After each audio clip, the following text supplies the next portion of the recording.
আমরা এখন দাঁড়িয়ে আছি একটা নির্জন আইল্যান্ডে যেটা মাঝ সমুদ্রে অবস্থিত, আর আমরা এখানে আগামী 7টা দিন কাটাতে চলেছি। আর আমাদের বোটটাই মাত্র চলে গেল, ওটা করেই আমরা ফিরে যাব আমরা এসব কেন করছি? মজা করার জন্য। এখানে প্রাকৃতিক সৌন্দর্যের অস্তিত্ব থাকলেও গত 250 বছর ধরে এখানে কোনো জনমানবের অস্তিত্ব নেই। কিন্তু পরের 7টা দিন আমরা এখানে কাটাবো, আর 4 ঘন্টার মধ্যে কিন্তু অন্ধকার হয়ে যাবে। এখানে খুব গরম, এক্ষুনি আমাদেরকে শেল্টার বানাতে হবে। আচ্ছা, আমরা এখানে তো ক্যাম্প করতে পারি, জায়গাটা বেশ সুন্দর লাগছে। তাহলে আমরা এখন এখানে জিনিসগুলো রেখে কাঠ আনতে যাচ্ছি, আর তোমরা দুজন। আমরা ক্যাম্প বানাচ্ছি।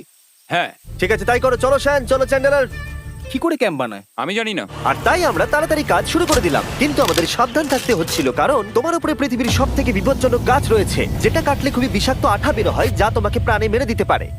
তাহলে আমরা এখানে কেন দাঁড়িয়ে আছি? আর ওদিকে নোলান আর ম্যাক আগুন জ্বালানোর জায়গা তৈরি করছিল। দেখো কত সুন্দর আগুন তৈরি করেছি আমরা। এখানে তো আগুন জ্বলছে না। না মানে এটাতে ভালো আগুন চালানো যাবে। আর সেন আমাদের